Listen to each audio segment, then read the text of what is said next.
You're not afraid of being alone. You're afraid of being truly loved. Because when someone stays, you go to war inside. You pray for a relationship. You ask God for someone safe. But when he shows up, your body reacts like it's danger.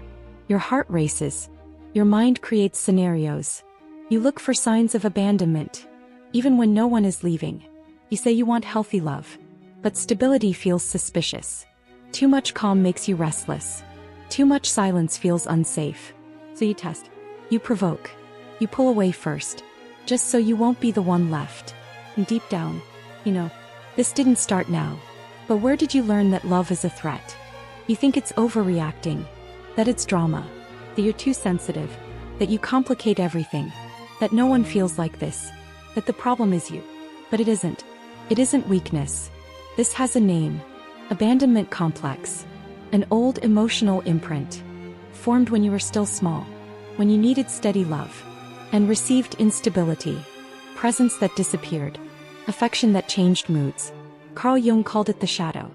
The wounded part you hide. The part that learned to survive. Even if it cost your softness. It stores emotional memory. Not in words. But in sensations. In automatic reactions. Maybe you learned early. That love was risky. That depending was dangerous. That trusting hurt. So you stayed alert. Always scanning signals. Tone shifts. Different silences. You made a silent promise. Without realizing. Never be caught off guard again. Never have to beg again. Never feel that tight chest again. Never be the one left. Never be forgotten. Even if no one heard that vow. But your body heard it. And your body remembers. It reacts before reason. It races before logic. It creates scenarios before facts. It anticipates pain. Even if pain isn't present. Because to it, pain already happened. Your anxiety isn't neediness. It's distorted protection. An old alarm system. That fires too early. That reads affection as risk. That confuses stability with illusion. That prefers control over trust. You're not too intense. You're hypervigilant. You don't love wrong. You love afraid. And fear isn't identity. It's active memory. It's the shadow trying to save you from what once hurt. The problem is the shadow exaggerates. It sees threat in presence. It creates abandonment in delay. It turns silence into rejection. It sabotages first, before something can end. Because to it, love always ends. And until you bring light to it, it will keep choosing for you. Choosing the distant. Fearing the available. Testing what is safe. Running from what is stable. Repeating what hurts. As if trying to fix the past, in the present. And this is where it becomes uncomfortable. Because now you know. It's not bad luck. It's not a cruel destiny. It's not a see you. It's a pattern. Waiting for awareness. And awareness changes everything. You say you want someone secure. But you're drawn to the unpredictable. The one who takes hours to reply. The one who never fully commits. Something about him feels intense. But it's absence disguised. And that activates you. Like it's familiar. When someone is consistent, kind, clear about his feelings, your heart doesn't race. And you mistake that for lack of chemistry. As if peace were boring. As if stability were dull. But it's just unfamiliar. You learn to confuse anxiety with passion. Butterflies with love. Insecurity with intensity. Distance with challenge. And when someone doesn't challenge you, you lose interest. Because your emotional system only recognizes what hurts. So you overgive. Too fast. You offer everything before safety. You shapeshift. You adapt. You try to be perfect. Just so you won't be replaced. Just so you won't be forgotten. But the more you try to secure love, the more you abandon yourself.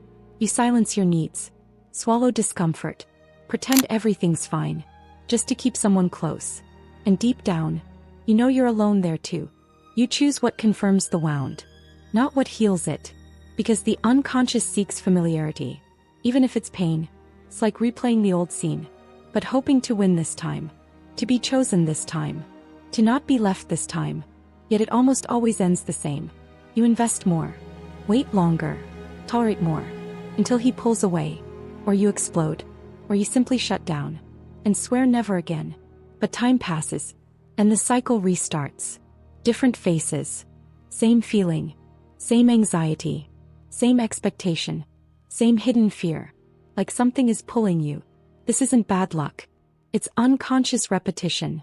The shadow trying to fix yesterday. With today's choices. But it chooses from the wound. Not from awareness. And this is where you begin to wake up. Because when you see the pattern, it loses power. When you name, it stops being invisible. And maybe for the first time, you realize it's not lack of love. It's excess fear. And that changes the path. If you see yourself in these words, it's because something inside you is waking up right now. An awakening needs direction, not distraction. Click the button right now and subscribe, because here you won't get surface advice. You'll understand your pain and transform your destiny. This channel is for those who are done repeating patterns and ready to live with awareness. And maybe, today is your turning point. At first it feels like love. But then it turns into exhaustion. You overthink. Analyze every message. Replay every conversation. Search for hidden signs. Try to predict the ending. Before it even happens, you wake up tired. Even after sleeping. Because your mind never stops. It scans. Interprets. Assumes. Imagines losses that haven't happened. And the more you try to control, the more anxious you become. The more you try to secure, the more insecure you feel. You live on alert. As if happiness were fragile. As if everything could collapse. At any second. So you start shrinking. Talking less. Needing less. Asking less. Just not to be too much. Just not to disturb. Just to keep being chosen. Even if it hurts. Slowly you abandon yourself. You drop hobbies. Friends. Opinions. You adapt to his taste. His timing. His rhythm. And call that love. But the emptiness grows. Quiet. Heavy. Constant. You're with someone. But you don't feel seen. You're loving. But you don't feel safe. And when it hurts too much, you look for quick fixes. Love harder. Please more. Try more. Be perfect. Be indispensable. Be impossible to leave. Or you do the opposite. Shut down. Pretend you don't care. Say you don't need anyone. Build walls. Mock love. Harden your heart. But still crave to be held. None of these solutions work. Loving harder doesn't heal abandonment.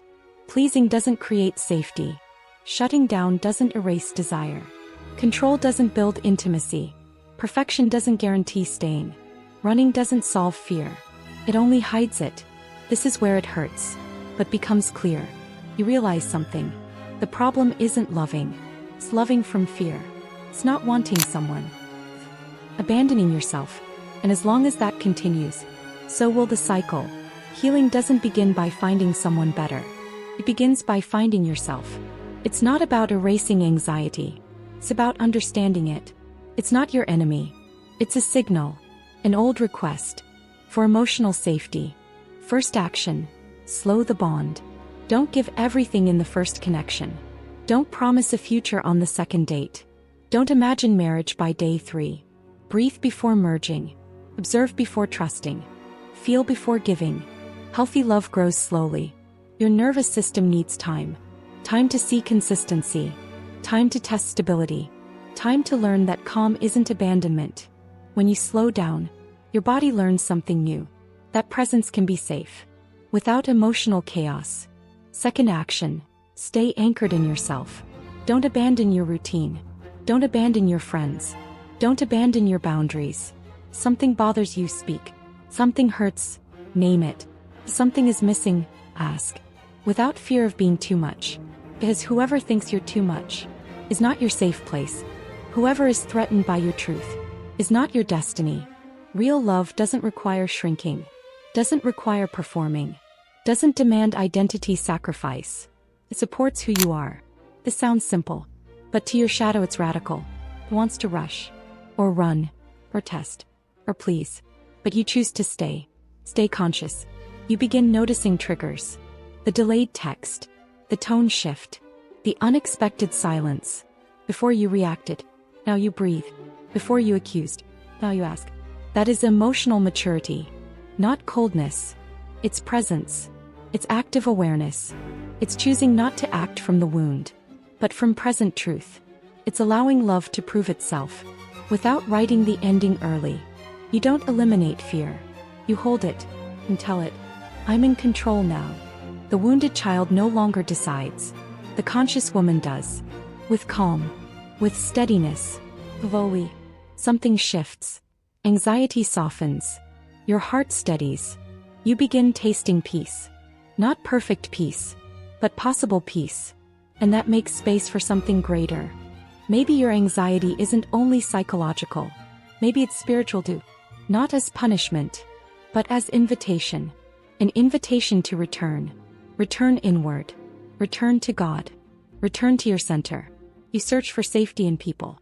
But people fail. You searched for permanence in relationships. But relationships shift. You built identity in someone's gaze. But gazes change. And your soul felt unstable. Because it was leaning on something fragile. Proverbs says, above all else, guard your heart. Don't hand your whole heart to someone unproven. Don't build your worth on someone's presence. Guard it, not close it. Guard it with awareness. Guarding your heart isn't hardening. It's rooting. It's remembering your worth. Doesn't start with human love. Starts with divine love.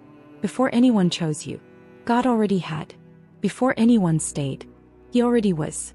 Maybe your anxiety was a sacred warning, showing where you were, losing yourself, showing where you placed people in God's position. And that never sustains. You don't just want a partner. You want safety. You want permanence. You want to be seen without fear. And that begins when your identity stops depending on who comes or goes. When you understand, God isn't absence. He doesn't reply late. He doesn't change moods. He doesn't play with your worth. Something inside relaxes. Because now there's ground. Now there's root.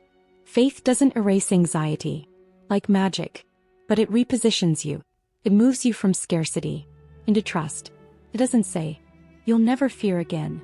It says, you won't face it alone. And when God becomes your center, human love stops being survival. It becomes choice.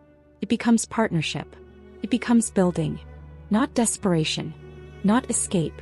Not proof of worth. Maybe the love you seek was never only romantic. Maybe it was reconnection. Reconnection with your essence. Reconnection with faith. Reconnection with the safe place.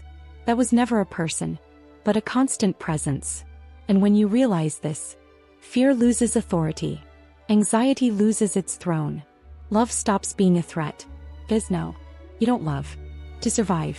You love because you are already safe. And that changes everything. You weren't born anxious. You learned to protect yourself. Too early. You matured in pain. You built strategies. You created defenses. You survived the only way you knew. And that deserves honor. But now you know. Protection isn't prison. Anxiety isn't identity. Fear isn't destiny. You can choose differently. Love differently. Respond differently. Live differently. Your shadow isn't your enemy. It's part of you. But it doesn't drive anymore. You do. With awareness. With faith. With emotional maturity. With presence. You begin choosing calm. Clarity. Consistency. Even if it feels unfamiliar at first. Even if your body resists. Even if old anxiety whispers. You stay. You learn a new kind of love. Loneliness may still visit. But it doesn't rule you. Silence may still exist. But it doesn't threaten you. Fear may still rise. But you don't run. Because now you have roots. You have center. You don't love to be rescued. You love whole. You don't beg for staying. You choose reciprocity. You don't shrink. You stand. You don't abandon yourself. You hold yourself. And when someone comes, you observe. You feel. You communicate. You don't disappear. You don't chase. You don't test. You stay conscious. If it's real love, it will stay. If it's not, it will leave. And you will remain too. Whole. With dignity. With peace. Because now you understand. It wasn't rejection. It was redirection. It wasn't abandonment. It was awakening. It wasn't loss of love. It was gain of awareness. And awareness changes destiny. You can change your destiny. Not by erasing the past, but by integrating it. Not by denying anxiety, but by teaching it. Not by waiting to be completed, but by becoming whole. And when you become whole, love stops being fear and becomes choice. If this message resonated with you, subscribe to our channel right now. because here your pain isn't ignored, it's transformed. Every week you'll find psychological clarity and spiritual direction so you stop repeating in the same cycles. This is a space for those ready to mature, heal, and live with purpose. Maybe God used this video to speak directly to you today. And for you who stayed until the end, write in the comments, "I choose to love without fear." When you declare this, you activate awareness and faith at the same time. And I truly believe everyone who comments this will begin experiencing a new level of emotional maturity and inner peace. Your redemption journey starts with one decision.